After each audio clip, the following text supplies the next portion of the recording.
कल हमने what is disaster and type of disasters पढ़े थे। ठीक है, आज हम टाइप ऑफ डिजास्टर्स को डिटेल में समझेंगे। डिटेल में।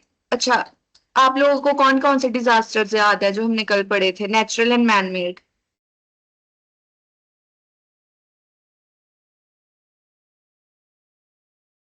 मैम यस्टरडे असाइनमेंट होमवर्क, या I will see later. Okay, जब लास्ट 5-10 मिनट्स रह जाएंगे तब मैं देखूंगी असाइनमेंट्स। अभी आप मेरे को बताओ, आपको कल के कौन कौन से डिजास्टर्स याद है?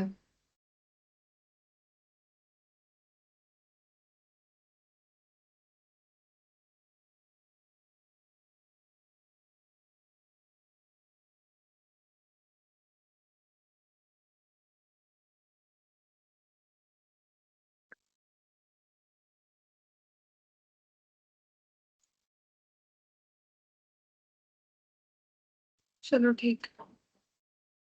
ओके।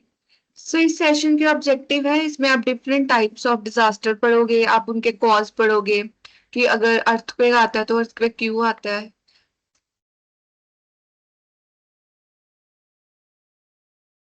आप कॉज पढ़ोगे, फिर इफेक्ट, उनके आफ्टर मैथ क्या है, उनका कॉज क्या है। ठीक है, कॉज के बाद जो इफेक्ट्स होते हैं वो क्या है। Major type of disaster. So I asked you guys कि मुझे बताओ जो मैंने कल डिजास्टर्स पढ़ाए थे उनमें से कौन कौन सा आपको याद है।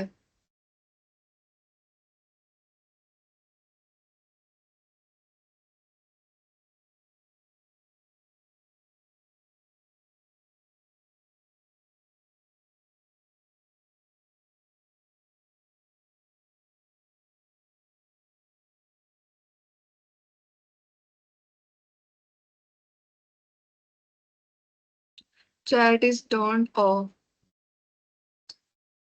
एनीवे, चलो। पहला हमारा डिजास्टर है अर्थक्वेक। ठीक है, earthquake, flood, cyclone and droughts. अब ये है नेचुरल डिजास्टर जो बिकॉज ऑफ नेचर होते हैं, नेचर की फोर्सेस एनर्जीज की वजह से होते हैं। इनका मतलब होता है नेचुरल डिजास्टर। देखो इस स्लाइड में, what are natural disaster? Natural disasters are extreme events caused by natural processes of earth. They can cause damage to life, property and environment. Natural process of earth, जो अर्थ के natural processes होते हैं, अर्थ के natural काम होते हैं, इनमें man made इंसान का हाथ नहीं होता है जिस चीज में। हाँ, कुछ फैक्टर्स हो सकते हैं जिनमें किसी इंसानों की वजह से, जैसे अर्थक्वेक, माइंड ड्रिलिंग होती है, जो बहुत रेयर केसेस ऐसे हैं कि किसी जगह पे माइंड ड्रिलिंग की वजह से कोई अर्थक्वेक आ जाए। ठीक है, these events are not caused by humans but can be managed with preparedness। जैसे हमने कल प्रिपेयर्डनेस के बारे में पढ़ा था, like land evacuation, first aid, safety kits. ठीक है, तो ऐसे प्रिपेयर्डनेस की अगर प्रिपेयर्ड हो तो उनका इम्पैक्ट काफी हद तक रिड्यूस कर सकते हैं। Major type of natural disaster, पहला है अर्थक्वेक, फिर floods, cyclones and drought. Each disaster has different cause and impact. हर एक डिजास्टर का एक अपना कॉज है, मतलब वो क्यों हुआ। कोई ऐसा डिजास्टर नहीं है जो सेम कारण की वजह से हो रहा है। पहला है earthquake.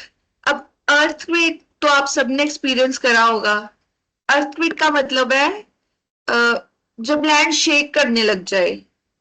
Earthquake is a sudden shaking of ground caused by movements of tectonic plates beneath the earth's surface। इसका मतलब है जब ग्राउंड लेवल शेक करने लग जाते हैं ड्यू टू टेक्टोनिक प्लेट्स। अब हम टेक्टोनिक प्लेट्स किनको बोलते हैं? हमारे जो लैंड का सरफेस है ना, वो एक सिर्फ एक सरफेस नहीं है, वो बहुत सारी प्लेट से बना हुआ है। प्लेट्स प्लेट्स तो आपको पता ही होगा।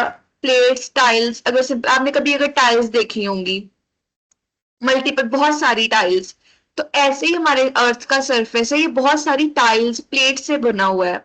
तो वो जो टाइल्स, उनको हम क्या बोलते हैं? Tectonic plates. तो टेक्टोनिक प्लेट्स जब कोलाइड करती हैं, जब यहाँ एक दूसरे के पास से निकल के, कोलाइड करने का क्या मतलब है? टकराना। ठीक है, movement of tectonic plates beneath the earth surface. Tectonic plates का अर्थ के सरफेस के नीचे टकराना या मूव करना या बहुत फोर्स के साथ मूव करना, उसका क्या मतलब है? Movement of tectonic plates. Earthquake का मेन रीजन यही होता है, मूवमेंट ऑफ टेक्टोनिक प्लेट्स। और उसके बाद वॉल्केनिक एरप्शंस, मतलब वॉल्केनिक एक्टिविटीज, जब कहीं पे कोई वॉल्केनो बर्स्ट होता है, या कहीं पे भी आपने अगर रिपोर्ट करी होगी कोई टेक्टोनिक सॉरी वॉल्केनिक एक्टिविटी, तो ये भी एक मेन रीजन है किसी जगह पे अर्थक्वेक के आने का, but the most basic reason is the movement of tectonic plates. अब इसके इफेक्ट्स क्या होते हैं? Collapse of building and houses. Of course जब हो, एक मिनट रुकना।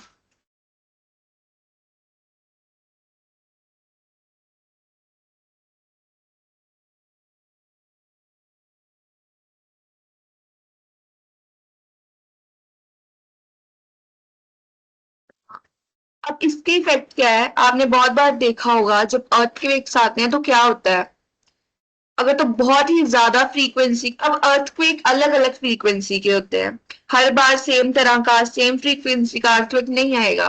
कई जगह पे अर्थक्वेक की इतनी फ्रीक्वेंसी होती है कि बिल्डिंग्स कोलैप्स कर जाती हैं, घर गिर जाते हैं, बिल्डिंग्स गिर जाती हैं, इंफ्रास्ट्रक्चर को बहुत नुकसान होता है, even life of loss of life बहुत ज्यादा होता है, लोग मर जाते हैं। क्योंकि अगर ड्यूरिंग द अर्थक्वेक, अर्थक्वेक के दौरान आप अपने घर में हैं, तो क्या होगा? अगर आप घर से बाहर नहीं गए और अर्थक्वेक की फ्रीक्वेंसी बहुत तेज है, तो जब बिल्डिंग या घर कोलैप्स करेगा, आप उसके नीचे आ जाओगे। तो बहुत सारे केसेस में कभी कभी बहुत बैड इंजरी होती है, बहुत चोटें लग जाती हैं, और कई केसेस में ऐसा होता है कि इंसान मर जाते हैं। तो इसे क्या बोलते हैं? Loss of life. Collapse of building हो गया, loss of life, damage to infrastructure. Like I said before, damage to infrastructure का मतलब है बिल्डिंग्स का गिर जाना, जो इंफ्रास्ट्रक्चर है। जैसे फॉर एग्जांपल अमृतसर है, अमृतसर में क्या है? गोल्डन टेम्पल है, जलियांवाला बाग है, बहुत सारी मॉन्यूमेंट्स या हिस्ट्री हिस्टोरिकल मॉन्यूमेंट्स होंगे जहाँ पे, या बहुत प्यारे प्यारे पैलेसेस होंगे। वो जो इंफ्रास्ट्रक्चर होता है या new infrastructure, new buildings, parks, water parks जो बनी होती हैं, वो कोलैप्स कर जाती हैं। तो इनको क्या कहते हैं? Loss of infrastructure. तो क्या होता है? ये इकोनॉमिक लॉस भी होता है, इसको हम इकोनॉमिक लॉस भी बोल सकते हैं, क्योंकि इसमें इकोनॉमी का लॉस होता है, इंफ्रास्ट्रक्चर पे पैसे लगे होते हैं, वो लॉस होता है। फिर उस इंफ्रास्ट्रक्चर को दोबारा से बनाना, ठीक है, उसमें भी पैसे लगेंगे। तो ये बहुत बड़ा इकोनॉमिक लॉस है। अब आपको समझ आया? अर्थक्वेक सिंपली मीन्स एक जगह का, एक लैंड का इतनी जोर से हिलना, इतनी जोर से शेक करना कि वहां की बिल्डिंग्स, घर या इंफ्रास्ट्रक्चर कोलैप्स हो जाए, नीचे गिर जाए। अब अर्थक्वेक क्यों होता है? अर्थक्वेक इसलिए होता है कि अर्थ के नीचे जो टेक्टोनिक प्लेट्स होती हैं, अर्थ की जो प्लेट्स होती है ना, वो बहुत तेजी से मूव करती हैं, बहुत तेजी से हिलती हैं, एक दूसरे से टकराती हैं। उसकी वजह से क्या होता है? प्रेशर जनरेट होता है सरफेस के नीचे, एक एनर्जी जनरेट होती है, और इस एनर्जी की वजह से क्या होता है? जो हमारा मेन सरफेस है जिसके ऊपर हम चल रहे हैं, वो बहुत तेजी से शेक करने लग जाता है। ओके क्लास, आई होप आपको अर्थ को एक अच्छे से समझ आया होगा।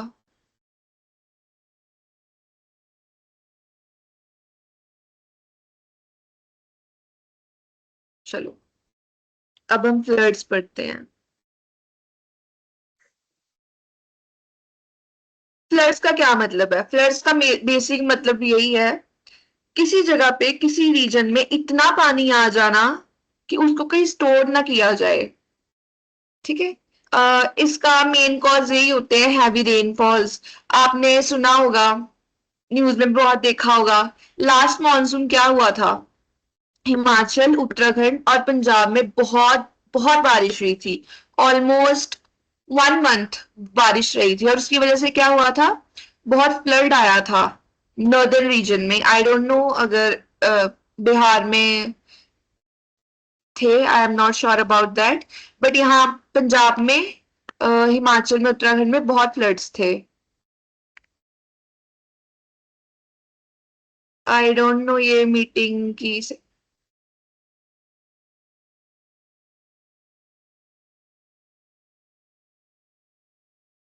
wait.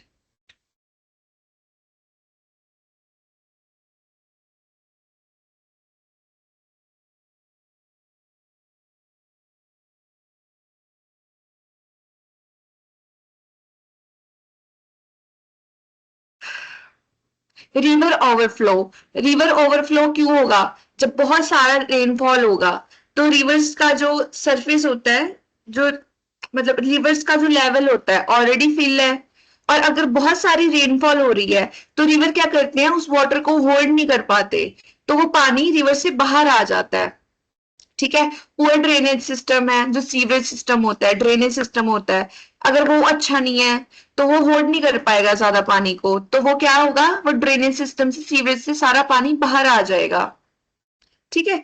But the basic thing is कि जब बहुत सारी बारिश होती है, मेन रीजन फ्लड्स का मेन रीजन यही है, जब पानी बहुत ज्यादा बढ़ जाए या कोई डैम टूट जाए। अब डैम अगर टूटा है तो जो पानी बाहर आएगा कहाँ जाएगा?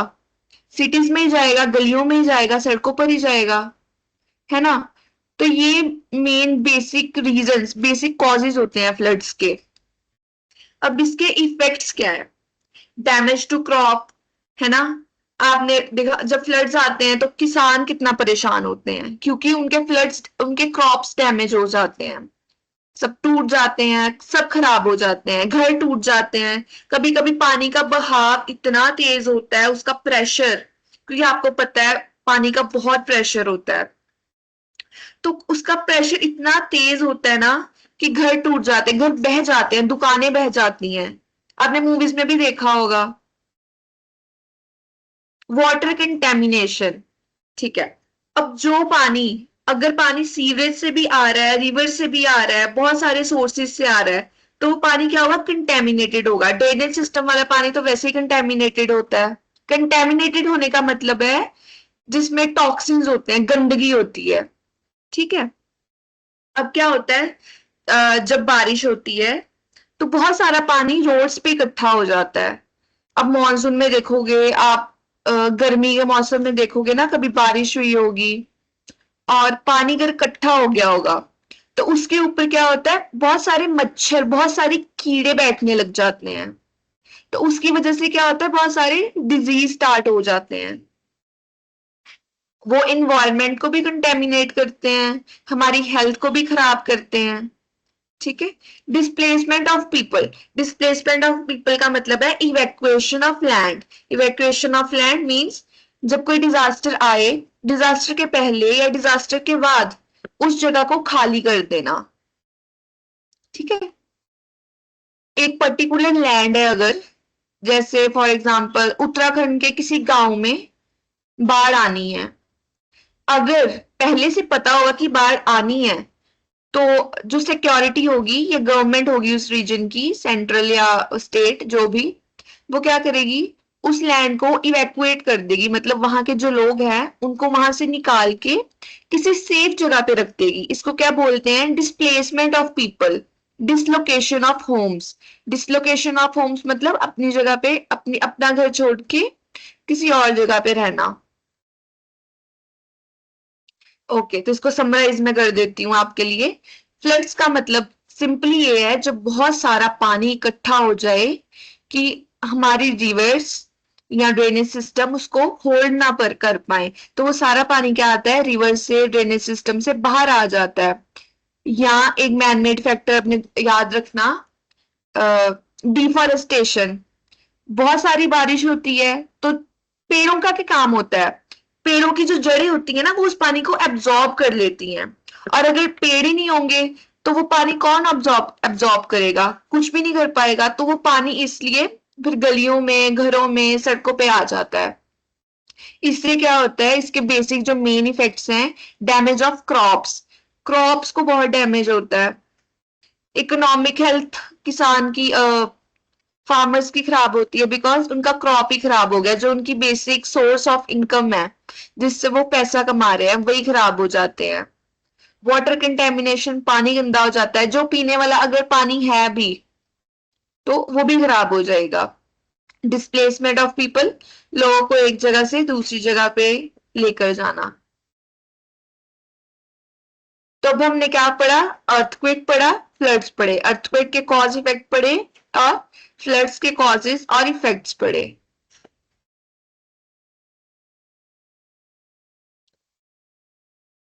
Cyclones, okay.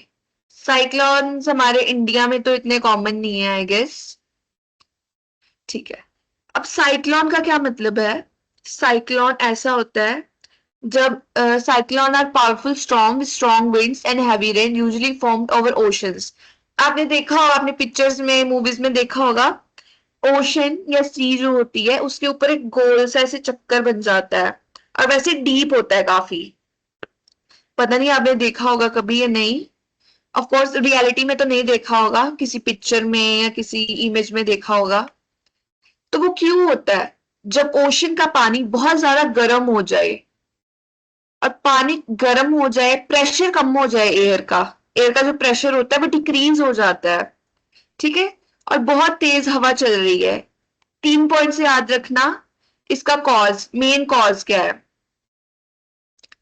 एक एक कॉज है पानी गर्म हो जाना, जो ओशन का पानी है ना वो वार्म हो जाता है, और एक एयर का प्रेशर बहुत कम हो जाता है, ठीक है, और विंड बहुत तेज चलता है। ये मेन रीजंस होते हैं साइक्लोन आने के। पानी गर्म हो जाएगा तो वो जो विंड होता है वो क्या करता है, मूव करने लग जाता है, ऐसे गोल गोल मूव करता है, जिससे पानी में एक प्रेशर क्रिएट होता है।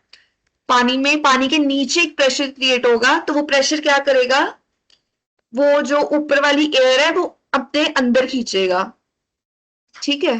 अब इसके इफेक्ट्स क्या होते हैं? स्ट्रॉन्ग विंड डैमेजिंग हाउस, बहुत तेज, बहुत ज्यादा साइक्लोन्स, बहुत ज्यादा डेंजरस डिजास्टर है।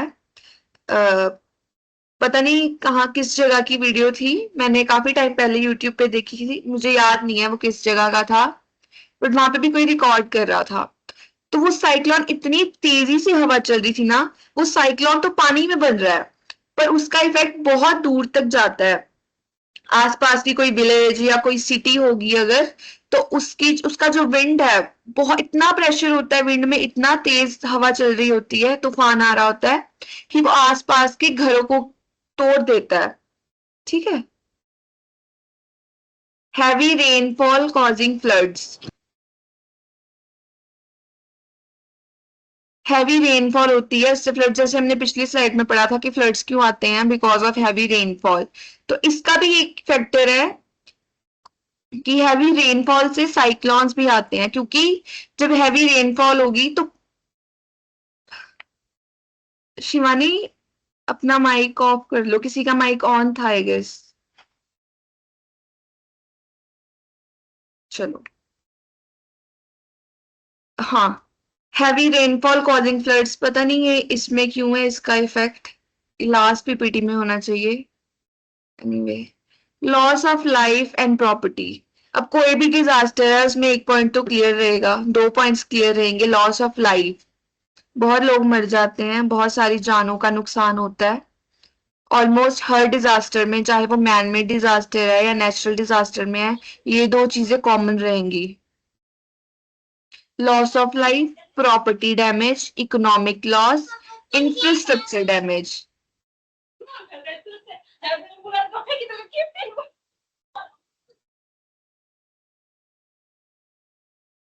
ठीक है। अब मैं इसको भी समराइज कर देती हूँ। साइक्लोन क्या है? साइक्लोन है जब ओशन का पानी गर्म हो जाए, बहुत तेज हवा चले, जो एयर का प्रेशर है, जो नेचुरल प्रेशर है बहुत ज्यादा कम हो जाए, तो फिर साइक्लोन्स आते हैं, ठीक है। ड्रॉट्स, ड्रॉट्स तो आपको पता ही है, सूखा पड़ जाना।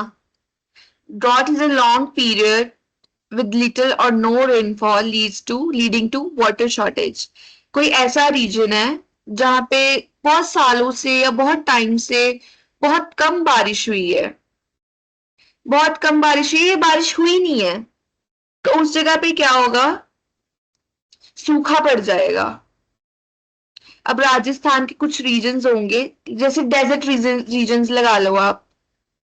डेजर्ट रीजन्स में क्या होता है, बारिश नहीं होती है, अगर होती भी है तो बहुत कम होती है, तो वहां पे वेजिटेशन नहीं होती है। वहां पे कैसे प्लांट्स होते हैं, कैक्टस जैसे प्लांट्स होते हैं, उनको हम कंज्यूम नहीं कर सकते। ठीक है, वहां पे सर्वाइवल के लिए वेजिटेशन नहीं है। हाँ, इसका मेन कॉज है बारिश बहुत कम आना या आना ही नहीं।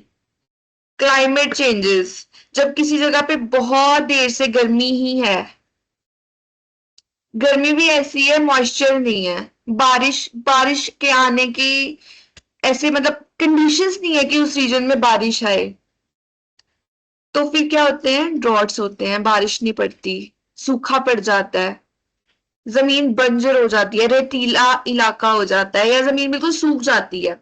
आपने कभी किसी किसी फोटो में देखा होगा कैसे जमीन होती है, वो इतनी ड्राई होती है कि वहां पे क्रैक्स पड़े होते हैं जमीन में। तो इसको क्या बोलते हैं, ड्रॉट, सूखा पड़ जाना। इफेक्ट क्या है, वाटर स्केर्सिटी, पानी का होना ही नहीं, बिल्कुल नहीं होना या बहुत कम होना। इसका एक और कॉज है, वेस्टेज ऑफ वाटर जो हम करते हैं। ठीक है, अगर इसको इम्प्रूव करना है वाटर स्केर्सिटी को, तो पानी बचाइए। वाटर स्केर्सिटी का मतलब है पानी की कमी आ जाना, बहुत ज्यादा कमी आ जाना। और पानी, वाटर स्केर्सिटी अभी भी बहुत सारे इलाकों में चल रही है, हरियाणा, राजस्थान, इन जगहों पे वाटर स्केर्सिटी है।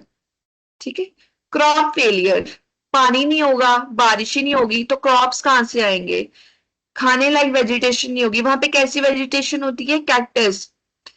जो डेजर्ट एरियाज होते हैं ना, वहां पे कैक्टस होते हैं।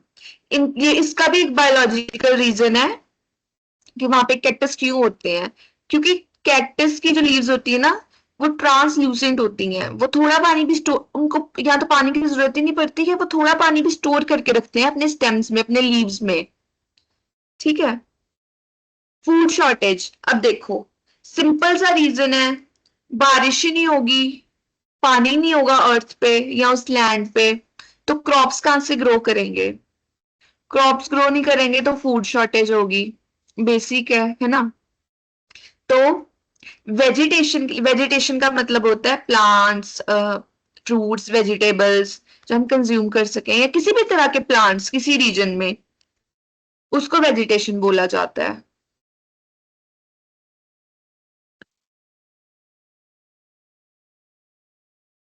अब चलो हम इनको कंपेयर करते हैं, मैं समराइज कर देती हूँ। अर्थक्वेक क्या है, शेकिंग ऑफ लैंड, लैंड का बहुत जोर से शेक करना, क्यों होता है, movement of tectonic plates, tectonic plates की मूवमेंट की वजह से होता है। ठीक है, और फ्लड्स क्यों आते हैं, जब बहुत सारी बारिश हो जाए कि हमारा सिस्टम, हमारी रिवर्स, हमारा ड्रेनेज सिस्टम उस पानी को होल्ड ही नहीं कर पाए, क्योंकि पानी की मात्रा बहुत ज्यादा हो जाती है, उसकी वजह से क्या होता है, फ्लड्स आते हैं। साइक्लोन्स मैंने आपको बताया, पानी के अंदर प्रेशर बन जाना, विंड का बहुत तेजी से रोटेट करना, बहुत जोर से चलना, जो पानी है ओशन का या सी का वो गर्म हो जाना, क्लाइमेट की वजह से भी, ज्यादा गर्मी पड़ने की वजह से भी हो सकता है ये। ड्रॉट क्या है, सूखा पड़ना, लैक ऑफ रेनफॉल, जब बहुत समय से या बहुत टाइम से किसी रीजन में बारिश नहीं आ रही है, तो क्या होता है, सूखा पड़ जाता है, फूड अवेलेबिलिटी नहीं होती, वेजिटेशन नहीं होती, क्रॉप्स ग्रो नहीं कर पाते। Okay, so now let's compare. पहला डिजास्टर हमारा earthquake, main cause tectonic movement, tectonic plates का, अर्थ के नीचे जो प्लेट्स है उनका टकराना खुद से, या एक दूसरे के पास से बहुत जोर से निकलना। ऐसे कोलाइड करने का मतलब है ऐसे कोलाइड करना, मतलब खुद से टकराना, और पासिंग का मतलब है एक दूसरे से टकरा के बहुत जोर से निकलना। ठीक है, तो ये इसका मेन कॉज है, ये याद रखना, this is very important. Even आपको एग्जाम देना है, इस पे नहीं देना, दैट्स डिफरेंट थिंग, बट आपको ये चीजें पता होनी चाहिए कि डिजास्टर के पीछे के कारण क्या है, की इम्पैक्ट, अब उसके आफ्टर इफेक्ट्स क्या है, structural damage, loss of life, ये दो चीजें हर डिजास्टर में रहेंगी, इंफ्रास्ट्रक्चर डैमेज और लॉस ऑफ लाइफ, ये दो कॉमन फैक्टर्स हैं जो हर डिजास्टर में आएंगे। Natural disaster, okay. Floods, floods excess water, बारिश का बहुत ज्यादा होना, पानी का बहुत तेज बह आना, ओके। इसका मतलब होता है एक्सेस वाटर, जब सिस्टम या हमारी अर्थ है जो वो स्टोर नहीं कर पाती है पानी। Same thing, land damage, life loss, property damage. Floods में भी बहुत सारी जानें जा सकती हैं। फ्लड्स का मतलब सिर्फ ये नहीं है कि प्रॉपर्टी का ही डैमेज होगा, पर लाइफ लॉस, जैसे उत्तराखंड वाला था 2015 14-15 में, आई डोंट रिमेम्बर, तब बहुत सारे लोग मर गए थे। साइक्लोन्स, ओशन स्टॉर्म, ये स्टॉर्म जो होता है ना, ये लैंड पे नहीं आता, ये ओशन में बनता है। पर जो ओशन में स्टॉर्म बनता है ना, उसका इफेक्ट लैंड पे जरूर होता है। जैसे हवा का बहाव बहुत तेज हो जाना, घरों का उड़ जाना, घरों का टूट जाना बिकॉज ऑफ एयर प्रेशर, हवा की वजह से, ठीक है।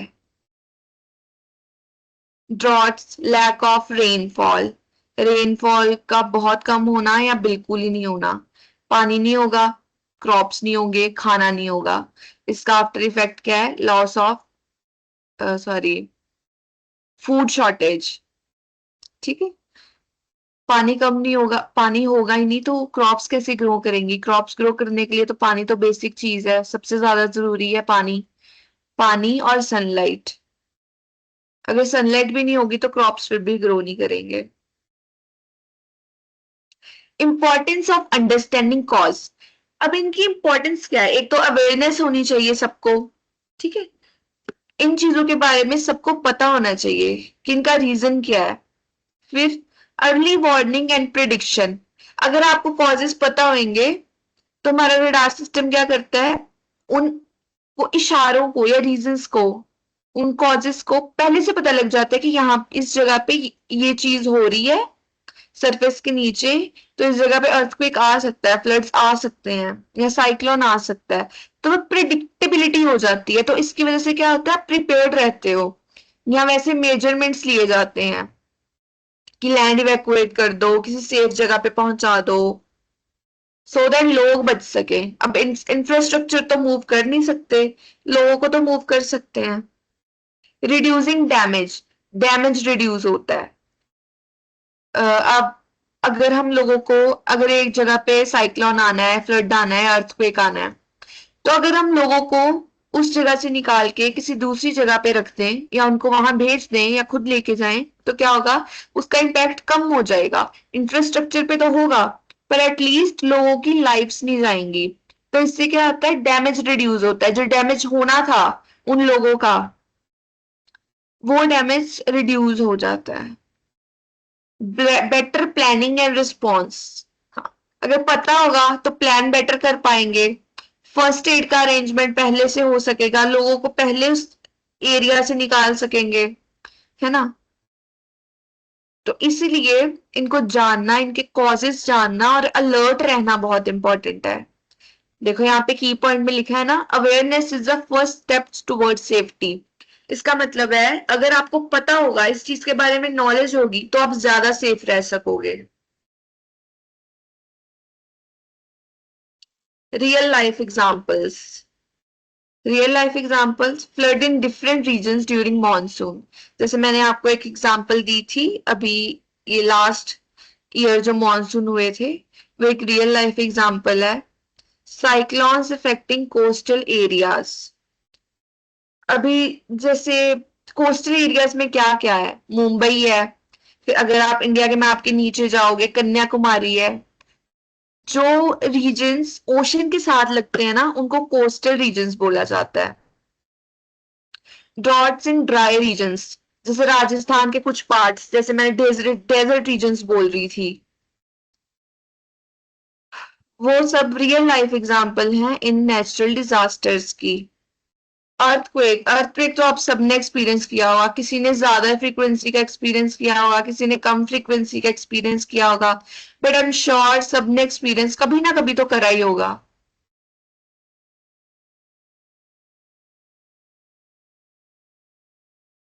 Activity, match the disaster with it's cause, अब अर्थक्वेक है।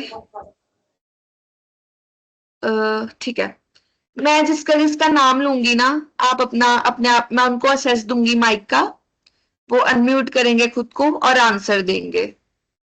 Match the disaster with its causes. Earthquake option क्या है? Heavy rainfall, tectonic movement, lack of rainfall, ocean storms. Okay, so सबसे पहले है प्रेरणा। ओके प्रेरणा, मैं आपको असेस है आपके पास, खुद को अनम्यूट करो और इसका आंसर बताओ। मैम पीपीटी ही नहीं दिख रहा है हम लोग को। पीपीटी नहीं दिख रही है? नहीं मैम, तब से नहीं दिख रही। मैसेज भी क्या, मेरा मैसेज भी मतलब चैट भी वो है, ऑफ है। तो आप माइक ऑन करके बोल देते, असेस तो था आपके पास। वो अभी अभी भी पता चला मैम कि मेरा ऑन है, मतलब हो सकता है ऑन। हमको लगा सबका बंद है। मतलब आपको समझ आया ना लेक्चर मैंने क्या पढ़ाया?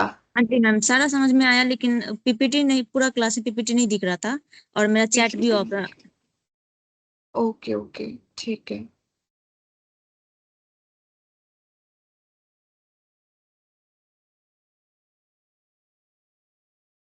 अ,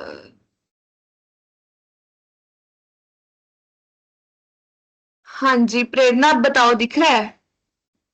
एक सेकंड मैम, हाँ जी मैम दिख रहा है। अर्थक्वेक का होगा ए। बी टेक्टोनिक प्लेट होगा, मूवमेंट होगा।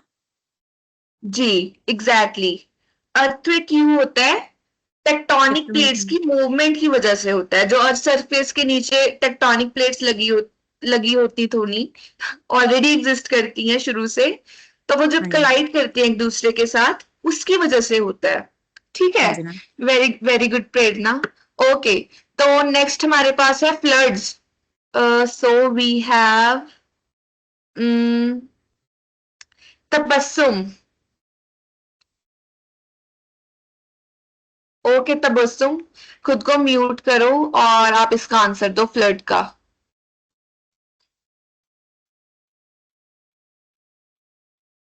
हाँ, अनम्यूट करो खुद को। हाँ मैम। हाँ जी तबस्सुम, हेलो, कैसी हैं आप? बहुत अच्छी है मैम। ओके, तो आप मेरे को बताओगे कि फ्लड्स क्यों आते हैं? ये देखो ऑप्शंस है, heavy rainfall, tectonic movement, lack of rainfall, ocean storms. Ocean stop की वजह से। Are you sure? हाँ मैम। अच्छा, ओके। मनीषा, प्लीज खुद को अनम्यूट करें, किसी और का ओपिनियन भी सुन लेते हैं ना। Yes ma'am. Yes Manisha, please answer. इसका फ्लड का क्या ऑप्शन होगा, सही ऑप्शन?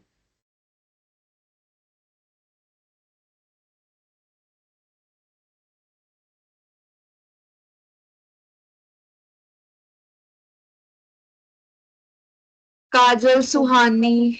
हाँ हाँ बोलो।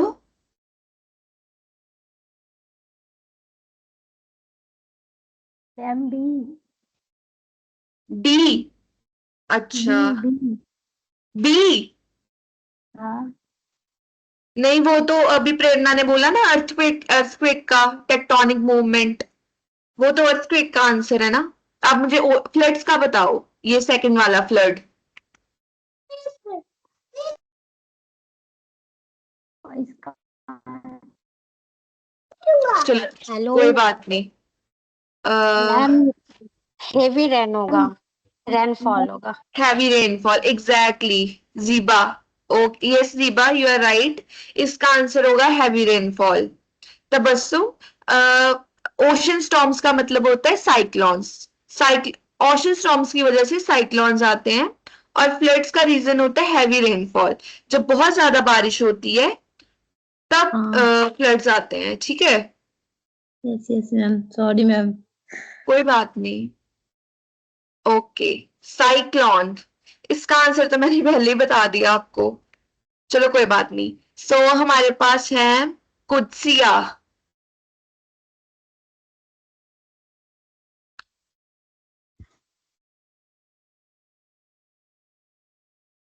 यस कुदसिया, आप आंसर करोगे इसको?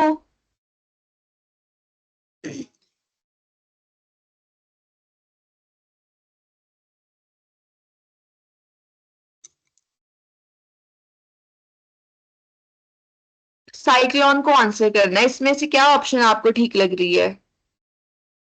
ऑप्शन क्या है ma'am? Heavy rainfall, tectonic movement, lack of rainfall या ओशन स्टॉर्म?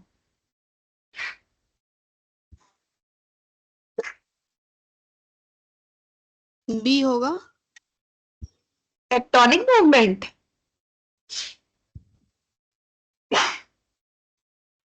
नहीं, इसका आंसर है ओशन स्टॉर्म। साइक्लोन क्यों होते हैं? ओशन स्टॉर्म की वजह से होते हैं। जब पानी में तूफान आता है ना, उसकी वजह से साइक्लोन्स होते हैं। ठीक है, जब पानी गर्म हो जाए, बहुत ज्यादा गर्म हो जाए, बहुत तेज हवा चलने लगे, उसकी वजह से ओशन स्टॉर्म होते हैं। ओके, अब लास्ट वाला आंसर है ड्रॉट्स। ये कोई भी बता दो। Prabhakar Kumar. Okay, so Prabhakar please answer me. Drought का क्या रीजन है? Heavy rainfall, tectonic movement, lack of rainfall या ओशन स्टॉर्म? अनम्यूट करिए खुद को एंड आंसर मी।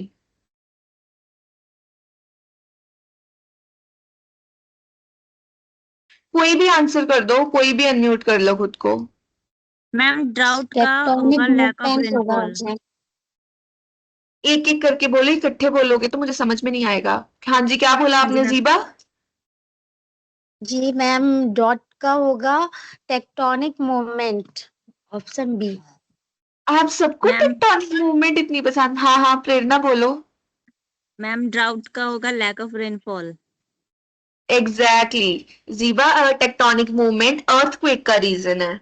मैं दोबारा से आपको आपको आई थिंक अर्थक्वेक क्लियर नहीं हुआ, आपको टेक्टोनिक मूवमेंट क्लियर नहीं हुई। मैं आपको दोबारा से समझाती हूँ। ओके अर्थक्वेक क्या मैम। है? जब लैंड बहुत जोर से शेक करने लगे। आप सबने अर्थक्वेक एक्सपीरियंस करा होगा, है ना? सबने करा है ना हाँ कभी जी ना मैम। कभी, है ना? तो क्या होता है, हमारा जो अर्थ है ना, उसका जो सरफेस है जिसपे आप चल रहे हो, उसके नीचे प्लेट्स हैं। जैसे टाइल्स होती है ना, हमारे घरों में टाइल्स लगी होंगी। तो वो क्या होता है, ऐसे ही हमारे अर्थ के सरफेस के नीचे भी टाइल्स है। उन टाइल्स को हम बोलते हैं टेक्टोनिक प्लेट्स। और टेक्टोनिक मूवमेंट क्या होती है? जब वो प्लेट्स एक दूसरे से टकराती हैं, ऐसे कोलाइड करती हैं, या एक दूसरे के साइड से बहुत तेजी से, बहुत प्रेशर से निकलती हैं, उसको हम बोलते हैं टेक्टोनिक मूवमेंट। ठीक है, तो ये रीजन है अर्थक्वेक के आने का। ओके जीबा? जी मैम, समझ में आ गया। समझ में आ गया, वेरी गुड। बस समझ में आना चाहिए।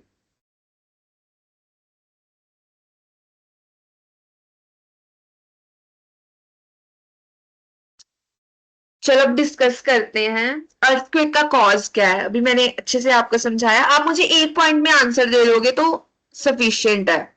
चलो, कोई भी एक मुझे बता दे अर्थक्वेक क्यों आता है, कोई भी एक। Ma'am shaking up of the earth की वजह से जो मूवमेंट होता है प्लेट्स का, इसी वजह से। अर्थ की शेकिंग की वजह से मूवमेंट नहीं होता है, अर्थ जो प्लेट्स की प्लेट की शेकिंग के। मूवमेंट, हाँ हाँ प्लेट की मूवमेंट की वजह से जो अर्थ पे शेकिंग होती है, उसी उसी के जी, का उसी जी वही काउज है अर्थक्वेक का। हाँ, वही कॉज है। और उन प्लेट्स को क्या बोलते हैं? Tectonic plate.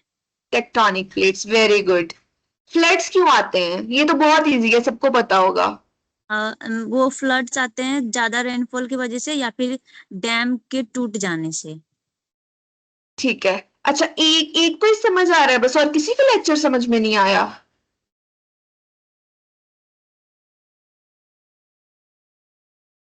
प्रेरणा, अब आप आंसर नहीं करोगी बाकी क्वेश्चंस। ठीक है मैम। साइक्लोन कहां पर आते हैं? ये तो बहुत इजी क्वेश्चन है। साइक्लोन कहां पे आते हैं? लैंड कोई नहीं बोलेगा।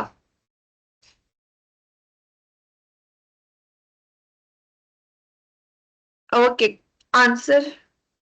साइक्लोन्स कहां पर आते हैं? साइक्लोन समुद्री इलाके में आते हैं साइक्लोन, जो कि समुंदर में जो प्रेशर बनता है ना हवा का, उसके वजह से साइक्लोन मैं बोल नहीं पा रही हूँ।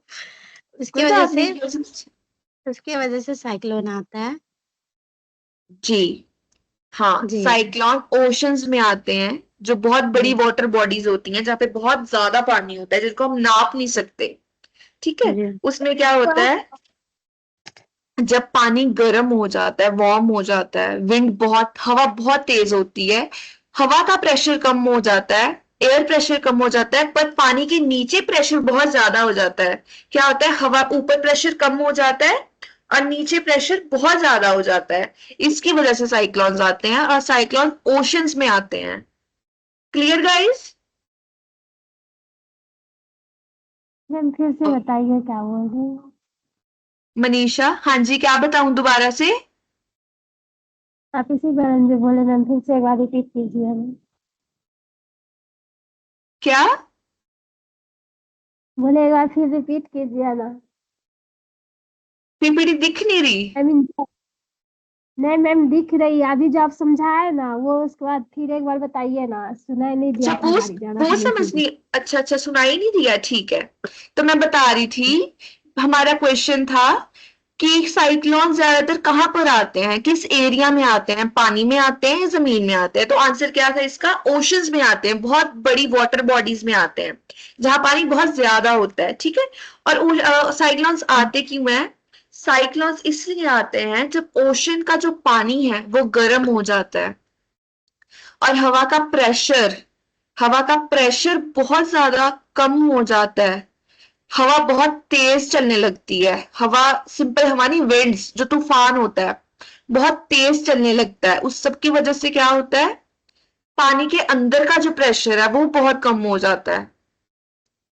पानी के अंदर का प्रेशर जब कम हो जाता है तो पानी के ऊपर एक गोला सा बन जाता है पानी का, वो अंदर से खाली होता है, ऐसे करके शेप होती है, जैसे समझो ये पूरा पानी है और ऐसे करके बन जाएगा, गोल सा होल बन जाएगा और ऐसे डीप होगा वो। ठीक है, तो वो क्या करता है, नीचे प्रेशर क्या आता है, जो प्रेशर होता है वो चीजें या मेन अंदर खींचने लग जाता है। अब समझ आया मनीषा? जी मैम थैंक यू मैम। नहीं समझ आया? आ गया मैम। आ गया, okay. What lead to drought? अब सूखा क्यों पड़ता है, इसका आंसर भी कोई खुद ही दे दे, ये भी बहुत इजी क्वेश्चन है, वॉलेंटरली कोई भी, किसी को भी आता है।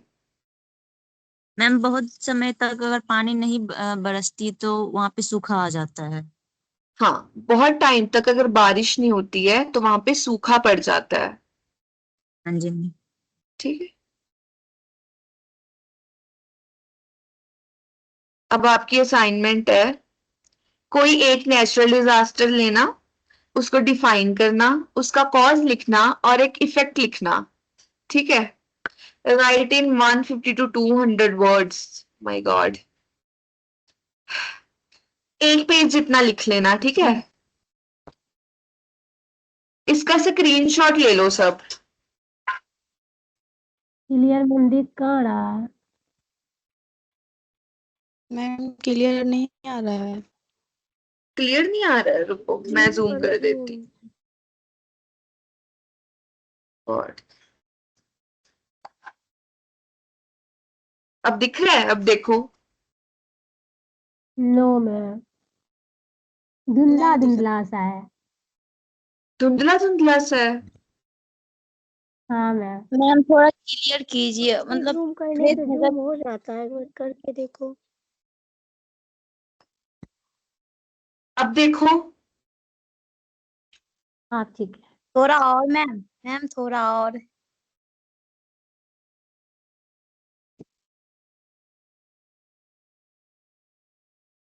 ये बहुत ज्यादा जूम हो गया है।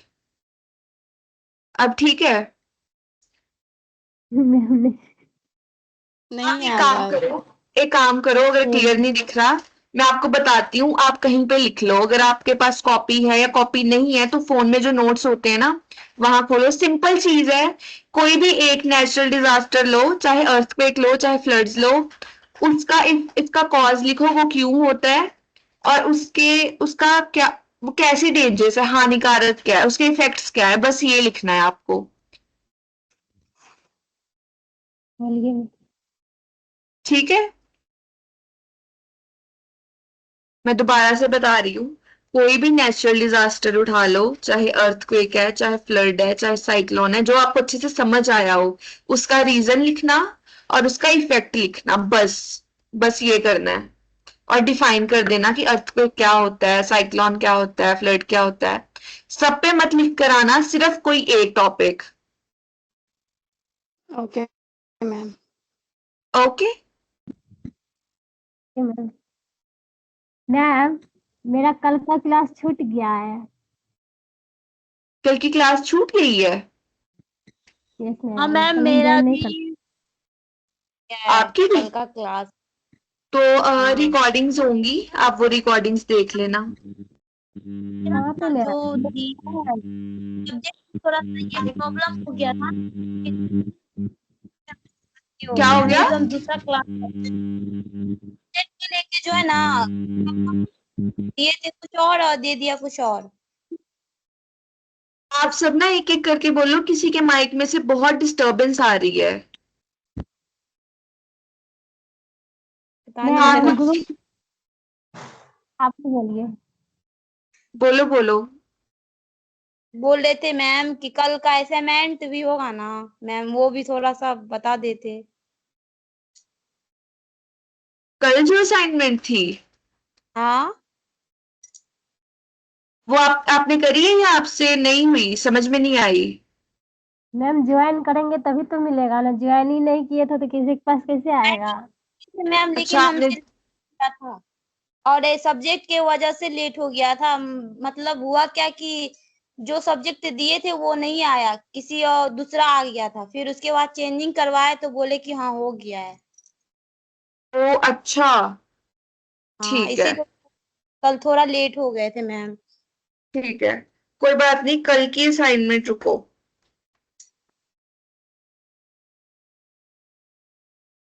बताती हूँ मैं आपको। इसके बाद क्लास है आपकी?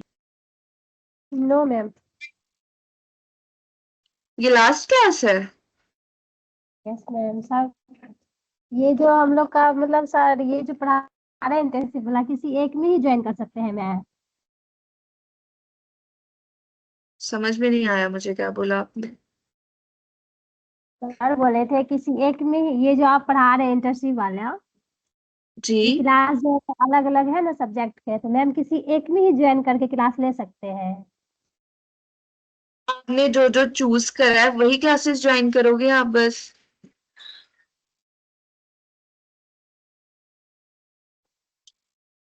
वो शिट, ये चल क्यों नहीं रहा? रुको एक मिनट।